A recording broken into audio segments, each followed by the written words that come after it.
ఆవు పాలల్లోనే కాదండి, ఆవు మూత్రంలో కూడా 108 రకాల రోగాల్ని నయం చేసే శక్తి ఉంది.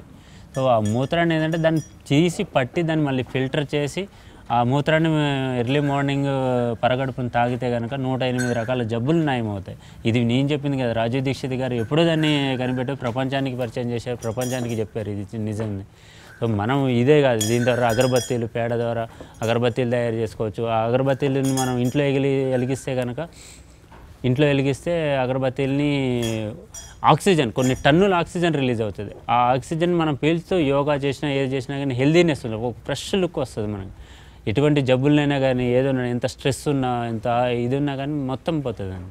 ఆవు పేడతోటి, ఆవు మూత్రంతో జీవామృతం తయారు చేయరు. ఇప్పుడు పాలేకర్ గారు చెప్తున్నారు, ఒక ఆవు ఉంటే 30 ఎకరాల వ్యవసాయం చేయొచ్చు అనేది. అది వాస్తవమే. ఒక ఆవుతోటి మనము పాలే కాకుండా మూత్రం అనే పేడని తీసుకొని దాంతో వ్యవసాయం చేసుకోవచ్చు. దానివల్ల చాలా లాభాలు ఉంటాయి. భూమి సారవంతం అవుతుంది, మందులు ఎక్కువ వాడాల్సిన పని ఉండదు, పంట కూడా హెల్దీ పంట బయటికి తీయొచ్చు మనం. ఇప్పుడు నేను ఇందులో పెట్టి ఆవు యొక్క మూత్రం మొత్తం ఒక పట్టికలాగా తయారు చేసి అంతా ఒక చోటకు వచ్చేటట్టు చేసి దాన్ని అక్కడి నుంచి నా గడ్డి మళ్ళకి డైరెక్ట్ పైపు ద్వారా గడ్డి మళ్ళకి వెళ్ళిపోతుంది.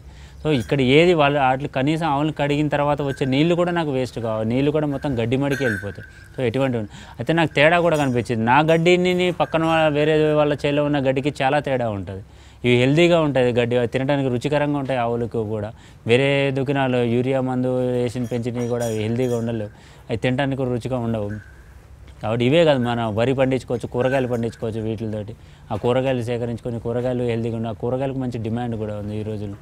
ఆర్గానిక్ కూరగాయలు అని, ఆర్గానిక్ రైస్ అని మనం పండించుకునేదాన్ని కొంచెం కష్టం అవ్వచ్చు, కొంచెం రిస్క్ తీసుకొని పండిస్తే. కానీ ఫస్ట్ ఇయర్, సెకండ్ ఇయరే కొంచెం, తర్వాతకు వచ్చేటప్పుడు 3వ సంవత్సరం మంచి రిజల్ట్స్ ఉంటాయి, మంచి ప్రాఫిట్. దానికి తగ్గట్టు మనం బిజినెస్ కింద మార్కెట్ చేసుకోగలిగితే కనుక మంచి ఫ్యూచర్ ఉంటుంది దీనికి. ఇవి పాలు ఒకటే కాదండి, పాలు కొన్ని రోజుల వరకే ఇస్తాయి, పాలతో కాదు. కానీ మూత్రము, పేడ అనేది ఎల్లప్పుడూ ఇస్తూనే ఉంటాయి.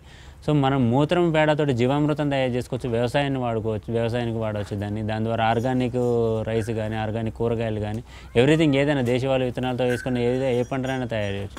దీనివల్ల వచ్చే ఉపయోగం ఏంటంటే, మన హెల్దీ ఫుడ్ తింటున్నాము, హెల్దీ వాతావరణం క్రియేట్ చేస్తున్నాము, ఇక్కడ హెల్దీ మనుషుల్ని తయారు చేస్తున్నాము. కాబట్టి నెక్స్ట్ తరాల వరకు కూడా మనం ఈ కల్తీ లేని యుగాన్ని నుంచి బయటపడదాము, హెల్దీగా ప్రొడక్ట్స్ని తయారు చేసి హెల్దీ ప్రొడక్ట్స్ని ఇద్దాము, కూరగాయలు కానీ, రైస్ కానీ, ఇంకేదన్నా కానీ.